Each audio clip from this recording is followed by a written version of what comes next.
मैंने अपनी पहले वीडियो में सीटेट पेपर 2 8 फरवरी का मैथ का क्वेश्चन पेपर आपको बताया था, उसका सॉल्यूशन।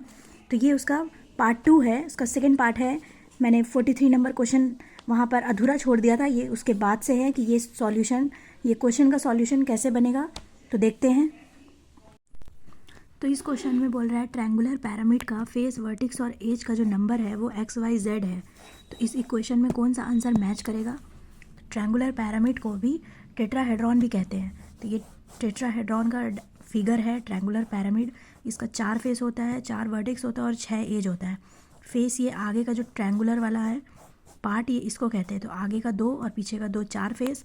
वर्टेक्स होता है कॉर्नर को कहते हैं, शार्प पॉइंट को, टॉप शार्प पॉइंट। तो ये 4 हो गया। और एज जो होता है, एज उसे कहते हैं जो लाइन ज्वाइन करता है दोनों कॉर्नर को। तो 1, फिर यहाँ 2, फिर ये 3, 4, 5, 6, मतलब ये जो लाइन ज्वाइन कर रहा है कॉर्नर को, तो ये 6 एज होता है। तो ये XYZ करके मैंने लिख दिया सबका नंबर। अब इसी से इस इक्वेशन में मैं XYZ पुट करूँगी और देखूँगी कौन सा आंसर मैच कर रहा है। तो ऑप्शन 1 लेके चलेंगे, 2x + 2z - 3y = 6। तो इसमें देखते हैं, इसमें x और y और z का वैल्यू पुट करके, तो ये जो है ये 6 के इजिकल टू नहीं आ रहा है, तो ये ऑप्शन गलत हो गया। ऑप्शन 2 है 3x + 3y - 2z = 6। इसमें x y z का वैल्यू पुट करेंगे तो ये भी नहीं आ रहा है। ऑप्शन 3 करेंगे, 2x + 3y - 2z = 8। इसमें x y z का किए तो ये लास्ट में जो हुआ ये 8 = 8 है, मतलब ये वाला आंसर सही है। और ऑप्शन 4 भी मैंने करके देख लिया था, 3x + 2y - 3z = 4। इसमें मैंने डाल दिया x y z, तो ये भी सही नहीं है। तो आंसर हमारा होगा ऑप्शन 3, ये वाला आंसर सही है। और ये वाला क्वेश्चन सॉल्व करते हैं। A and D are 2 points lying on the same side of line segment BC। A और D जो है वो 2 पॉइंट है जो लाइन कर रहा है सेम साइड पे लाइन सेगमेंट BC के, सच डैट AB जो है वो 5 सेंटीमीटर है, AC 8 सेंटीमीटर है, BC 4 सेंटीमीटर है और BD 8 सेंटीमीटर है। तो ये सब एक दूसरे के बराबर है। तो इसी तरह से यही वाला ऑप्शन सही होगा। Angle ABC = angle angle DCB by side. ये ABC और DCB, तो ये वाला ऑप्शन आपका सही होगा। अब नेक्स्ट क्वेश्चन सॉल्व करते हैं। इस क्वेश्चन में पूछ रहा है कि which of the following number is not divisible by 72। इसमें से कौन सा ऑप्शन है जो 72 से डिवाइड नहीं होगा। तो ये वाला आंसर सही होगा।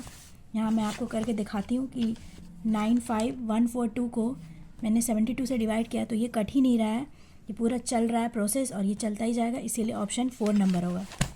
नेक्स्ट क्वेश्चन है, the following observation have been written in the ascending order. ये पूरा नंबर असेंडिंग ऑर्डर में लिखा हुआ है। इसमें बोल रहा है कि मीडियन जो है इस डेटा का, वो इतना मीडियन दिया हुआ है 61.5, तो इस डेटा का मीन क्या होगा। तो यहाँ पे मैंने भी उस सेम सीरीज़ बाय नंबर को लिख दिया असेंडिंग ऑर्डर में, जो ये लिखा हुआ है मैंने यहाँ लिख दिया है। अब ये समझते हैं कि मीडियन और मीन क्या होता है।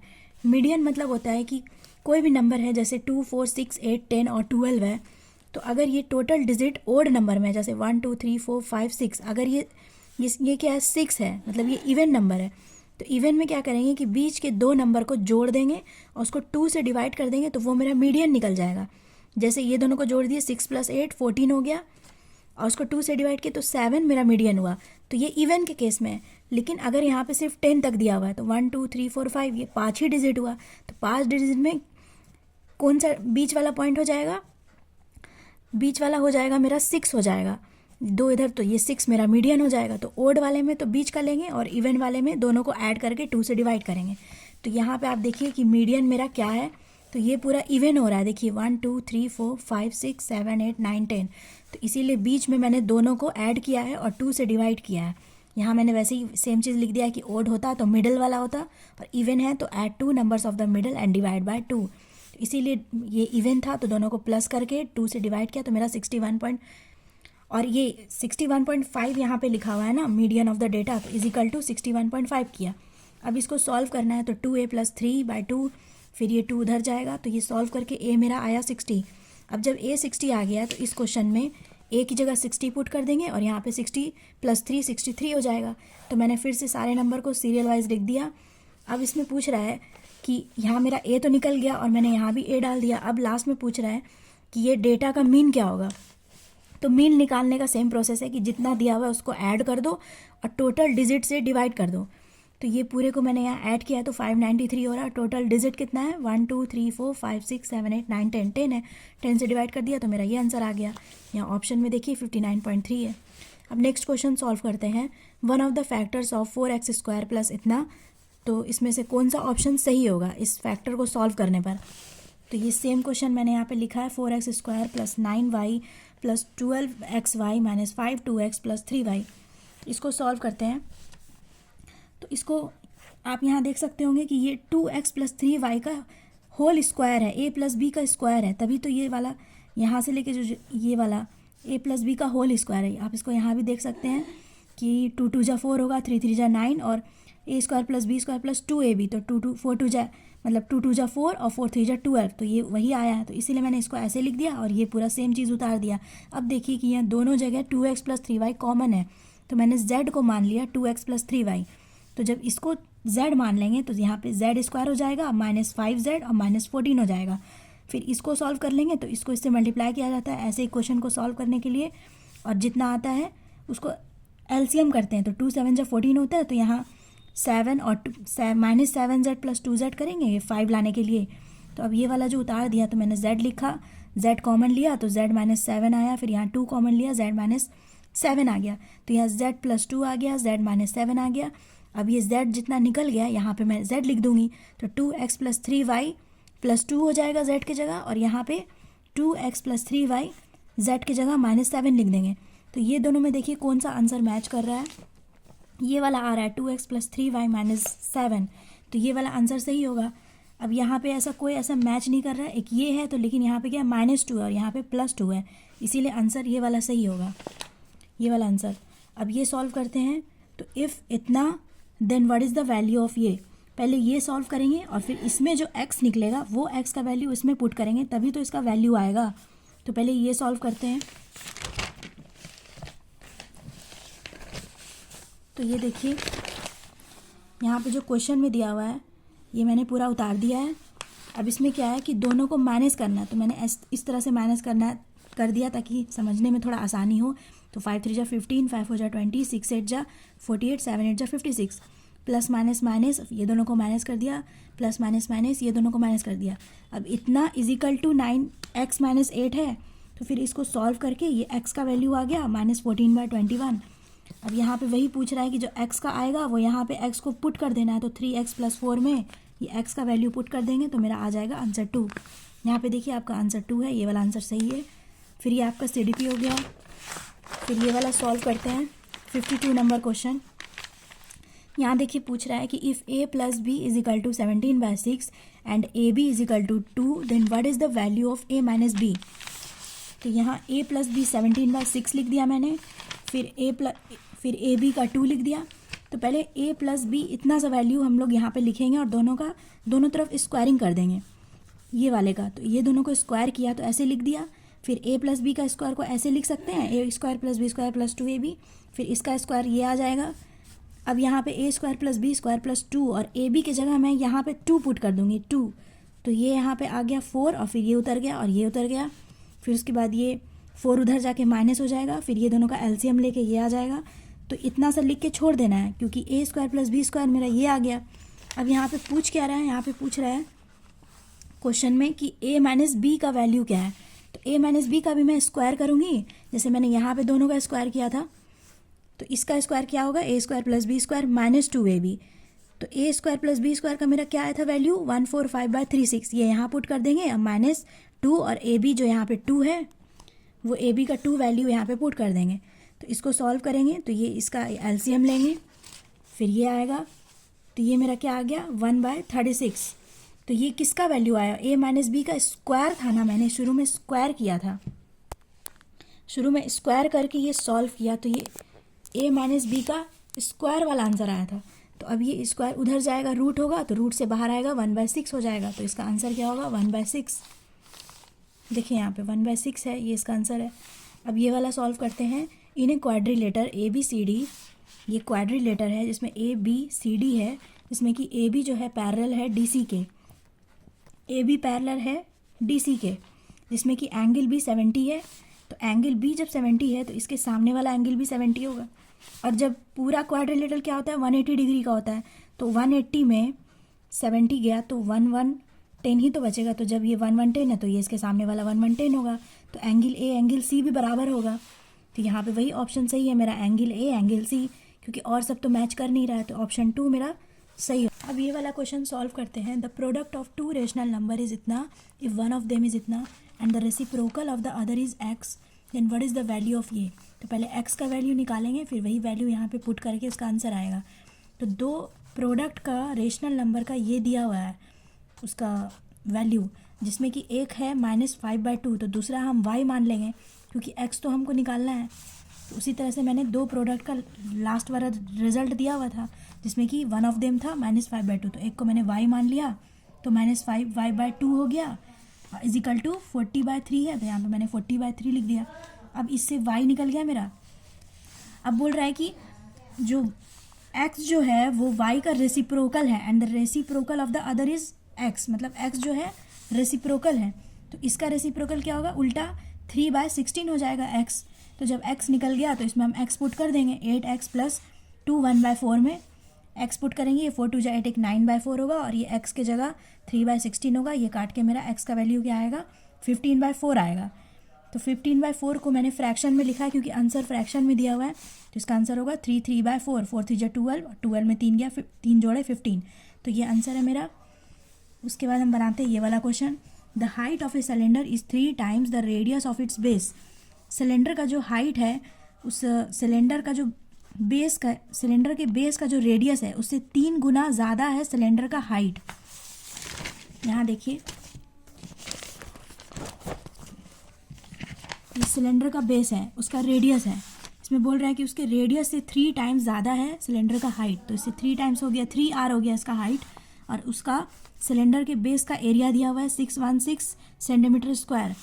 तो उसका कैपेसिटी पूछ रहा है लीटर में उस सिलेंडर का, और पाई को यूज़ करना है 22/7। तो एरिया दिया हुआ है, तो एरिया इजिकल टू होता है πr²। तो ए दिया हुआ है एरिया πr² हो गया 22/7, और r² को r² लिख देंगे। फिर ये मेरा काट के निकल जाएगा r और ये पूरा रूट, फिर ये पूरा काट के निकलेगा 14 आएगा। तो मेरा r जब 14 आ गया तो अब पूछ रहा है लीटर क्या होगा, तो लीटर निकालने से पहले वॉल्यूम निकालेंगे। तो वॉल्यूम जो होता है सिलेंडर का πr² होता है, तो πr² हो गया, 2 बार 14 14 यहाँ जो निकला था, फिर 3 और r की जगह लिख देंगे 14, फिर ये निकलेगा काट के मेरा इतना आंसर आएगा। अब जब वॉल्यूम निकल गया तो इसको लीटर में, तो इसका लीटर पूछ रहा है ना, लीटर में कितना आएगा, तो इसको लीटर में निकालने के लिए यहाँ पे मेरा दिया हुआ है सेंटीमीटर क्यूब दिया हुआ है। तो ये आपको याद करना है ये फॉर्मूला कि 1 लीटर जो होता है 1000 सेंटीमीटर क्यूब होता है। तो 1 सेंटीमीटर क्यूब कितना होगा 1/1000 लीटर होगा। तो जब 1 सेंटीमीटर क्यूब इतना लीटर होता है तो यहाँ इतने को कितना करेंगे, इतने से मल्टीप्लाई कर देंगे, तो मेरा आ जाएगा ये देखिए 25.872 लीटर आ जाएगा ये आंसर। तो ये इसको सेंटीमीटर क्यूब को लीटर में निकालने के लिए ये फॉर्मूला था, तो ये आंसर आ गया मेरा 25.872। अब इसके बाद हम लोग नेक्स्ट क्वेश्चन सॉल्व करेंगे। Which of the following statement, ये वाला आपका CDP है ये पूरा। अब ये वाला आता है 57, if x/y is equal to इतना देन द वैल्यू ऑफ इतना। तो पहले x/y का वैल्यू निकालेंगे तभी इस वैल्यू को यहाँ पे पुट करके निकलेगा। जैसे तोड़ तोड़ के समझते हैं कि -1/3 पे -3, ये इसका मतलब क्या है, चलिए देखते हैं। तो x/y जो है पहले ये सॉल्व करेंगे, -1/3 पे क्यूब है -3। तो इसको जैसे कोई भी क्वेश्चन है एग्जांपल के लिए, अगर 2 पे -4 है तो इसको नीचे लिखेंगे तो 1/2 पे 4 आ जाएगा, ये नीचे जाके जो -4 है ये प्लस हो जाएगा। उसी तरह यहाँ सेम है, तो इसको भी -1/3 करेंगे तो ये -3 नीचे जाके 3 हो जाएगा। अब ये जो 3 हो गया क्यूब, तो इसका क्यूब निकाल देंगे तो 3 0 9 9 0 27 आ गया। अब ये ऊपर जाएगा -27/1, तो ये -27। इसी तरह से ये वाला भी निकालेंगे 2/3 -4 जो यहाँ पे दिया हुआ है, उसको भी पूरे को नीचे लिखेंगे तो -4 जो है ये +4 हो जाएगा। ये सबका 4 बार लिखेंगे, 2 2 जा 4, 4 2 जा 8, 8 2 जा 16, और 3 को 4 बार करेंगे तो 81, तो फिर ये 81 ऊपर जाएगा 16 आ जाएगा। ये आप समझ गए। फिर जब ये दोनों निकल गया तो यहाँ पे बोल रहा है ना x/y का ये दोनों का डिवाइड करना है, तो -27 को डिवाइड करेंगे 81/16 से। तो यहाँ पे ये वाला प्रोसेस है कि इसको इंटू करते हैं और इसको ऊपर कर देते हैं, तो ये काट के मेरा आ जाएगा -16/3। तो मेरा x/y निकल गया -16/3। अब जब यहाँ पे x/y निकल गया तो ये वाले इक्वेशन में x/y पुट कर देंगे और ये सॉल्व करेंगे। तो जहाँ जहाँ पर ये जो क्वेश्चन था यहाँ पे x/y प्लस y/x पे -1 इंटू y/x पे -1 इज़ कितना होगा, यहाँ पे देखिए वही चीज़ है। तो यही मैंने यहाँ पे उतारा है। तो यहाँ पे अब x/y जो है -16/3 लिख दिया, फिर y/x है तो 3/-16 होगा। फिर उसी तरह से सब पुट करके ये प्लस माइनस माइनस हो गया। फिर ये अभी इसको छोड़ देना है, ब्रैकेट ही तक लिखना है। ये -1 और -1 को अभी आप छोड़ दीजिए। ये जो अंदर में जितना है ब्रैकेट के अंदर इसको सॉल्व करते जाइए। फिर लास्ट में जो ये बचा तो ये सेम प्रोसेस है। फिर ये पूरे को नीचे लिखेंगे तो -1 जो है नीचे जाके +1 हो जाएगा, यहाँ भी नीचे जाके +1 हो जाएगा। तो 1/-26/48 लिखेंगे। यहाँ देखिए मैंने उसी तरह से लिखा। तो ये -1 नीचे जाके प्लस हो गया, तो +1 तो लिखते नहीं है, यहाँ भी +1 नहीं लिखते हैं। तो फिर ये 48 ऊपर जाएगा, -48/265 होगा, यहाँ -16/3 हो जाएगा। अब ये दोनों को मल्टीप्लाई करेंगे तो इतना आएगा। तो मेरा टोटल आंसर ये है। अब यहाँ पे देखिएगा कि ऑप्शन में तो इसमें से कोई भी आंसर मैच नहीं कर रहा है, तो वो मिसप्रिंट हो गया, किसी तरह आंसर गलत दे दिया गया है। लेकिन आंसर होगा आपका 256/265 होगा। और ये आंसर इसीलिए मैंने टिक लगाया क्योंकि यहाँ पे 265 जो है इससे मैच कर रहा था, क्योंकि इसमें से कोई तो टिक लगाना ही था, ऑप्शन में तो कोई ना कोई तो लगाना था, इसलिए यही वाला आंसर लगा दिया गया। लेकिन सही में आंसर ये वाला होगा। अब सॉल्व करते हैं नेक्स्ट क्वेश्चन। यहाँ पे लिखा हुआ है the perimeter of 2 circular field C1 and C2 are इतना। C1 और C2 जो है वो 2 सर्कुलर फील्ड है जिसका पेरीमीटर दिया हुआ है। तो इसका पूछ रहा है कि C3 जो सर्कुलर फील्ड है उसका रेडियस क्या होगा, जिसका एरिया जो है वो C1 और C2 के सम ऑफ एरिया से बराबर होगा। तो पहले हम C1 और C2 का रेडियस निकालेंगे क्योंकि ये पेरीमीटर तो दिया हुआ है। तो किसी भी सर्किल का जब पेरीमीटर दिया रहे तो पेरीमीटर को ही सरकमफेरेंस कहते हैं, और जब उसका रेडियस निकालना हो तो ये वाला फॉर्मूला यूज़ करते हैं, सरकमफेरेंस = 2πr, रेडियस फाइंड करने के लिए। और उसका जब सरकमफेरेंस दिया हुआ हो, तो यहाँ सरकमफेरेंस दिया हुआ है ना 40π, यहाँ पे आपका लिखा हुआ है ना क्वेश्चन में कि C1 और C2 जो है वो दोनों का पेरीमीटर दिया हुआ है 40π मीटर और 96π मीटर। तो पहले हम C1 का निकालेंगे। तो C1 = 40π, तो ये सरकमफेरेंस हो गया 2πr और ये दिया हुआ है ना ये सरकमफेरेंस आपको 40π दिया हुआ है, तो ये पाई कट गया, 2r = 40। तो इससे मेरा रेडियस निकला। तो ये जब C1 का रेडियस निकल गया तो उसी तरह से C2 का रेडियस निकालेंगे। उसमें भी C2 का दिया हुआ है यहाँ पे 96π मीटर। तो यहाँ पे उसी तरह से सरकमफेरेंस = इतना, फिर ये कटेगा 2r, ये मेरा r आ गया C2 का। अब यहाँ पे लिखा हुआ है कि C1 और C2 के जो सम ऑफ एरिया है वही बराबर होगा C3 के एरिया से, और वही होगा C3 का रेडियस। तो पहले इसका एरिया निकालेंगे। तो sum of area of C1 and C2 = जो बराबर है क्वेश्चन में लिखा हुआ C3 एरिया के। तो C3 एरिया वही πr² लिख देंगे। फिर इसको भी ये दोनों को जोड़ देंगे, ये दोनों के एरिया को। तो इसका भी πr² C1 का हो गया, πr² C2 का हो गया। तो इसमें यहाँ पे पाई कॉमन ले लिया जाएगा, r² + r² हो जाएगा। तो इसका 20² हो गया, 48² हो गया, दोनों का स्क्वायर ये आ गया। यहाँ पे फिर 22/7 भी लिख सकते हैं, या फिर यहाँ इसके जगह पे आप पाई भी लिख सकते हैं। तो ये दोनों का जोड़ इतना आ गया। अब ये पाई और पाई यहाँ पर से कट गया, और लास्ट में आंसर r² = 2704 आया। तो 2704 का रूट किए तो 52 आंसर आ गया। यहाँ पे 22/7 लिखने का कोई था नहीं, लेकिन आप ऐसे ही मैंने लिख दिया। यहाँ पे अगर पाई ही लिखा रहे ना, पाई लिख कर ही छोड़ देना, तो ये पाई आराम से कट जाएगा। तो ये मेरा 52 आंसर आ गया। आप देखिए ऑप्शन में भी 52 आंसर है। ठीक है, अब नेक्स्ट क्वेश्चन देखते हैं। लास्ट क्वेश्चन है कि the value of √5043 × √50 by √32 × √1323 is. इस क्वेश्चन को यहाँ पे लिखा गया है 50 है, ये 5043 सेम मैंने उतार दिया है। तो यहाँ पे देखना है कि सबसे छोटे नंबर से कौन सा मल्टीप्लाई हो रहा है। तो ये 3 से मल्टीप्लाई हो रहा है, 3 × 1 = 3 होगा, 3 × 8 = 24 होगा। तो इसको 3 से मल्टीप्लाई करने पे इतना आ रहा है ना, वही चीज़ 5043। तो ये 3 से मल्टीप्लाई करने पे आया, और 50 किससे मल्टीप्लाई करने पे आता है, 2 को अगर 25 से करेंगे, इसको तोड़ दिया गया है।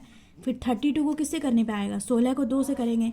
1323 को किससे करेंगे, अगर 3 को 441 से करेंगे तो ये आ गया। फिर इसको हम क्या करेंगे कि ये जो 1681 है, ये जो है ना 41 का स्क्वायर है। तो इसको हम 41 स्क्वायर कर दिए, और 25 किसका है, 5 का है, तो ये 5 बाहर आ जाएगा, 41 बाहर आ जाएगा। और ये जो 16 4 का स्क्वायर है, और ये जो है 21 का स्क्वायर है, 441, तो इससे 21 बाहर आया, इससे 5 आया बाहर, इससे आ गया आपका 41 बाहर, और 16 से 4 बाहर आ गया। और जो रूट बच गया तो यहाँ से रूट थ्री कट गया, रूट टू कट गया, तो 41 इंटू 5, 4 इंटू 21, ये मल्टीप्लाई करके आ गया 205/84। यहाँ मेरा आंसर है। तो ये मैंने पूरा क्वेश्चन सॉल्व कर दिया। आपको कहीं पर भी कन्फ्यूज़न होगा तो आप कमेंट सेक्शन पे लिखिएगा। उम्मीद है कि आपको मेरा सारा क्वेश्चन सॉल्व किया हुआ समझ में आया होगा। अब मिलते हैं नेक्स्ट वीडियो में कुछ इंटरेस्टिंग सा टॉपिक लाके। तो thank you so much all of you for watching my video.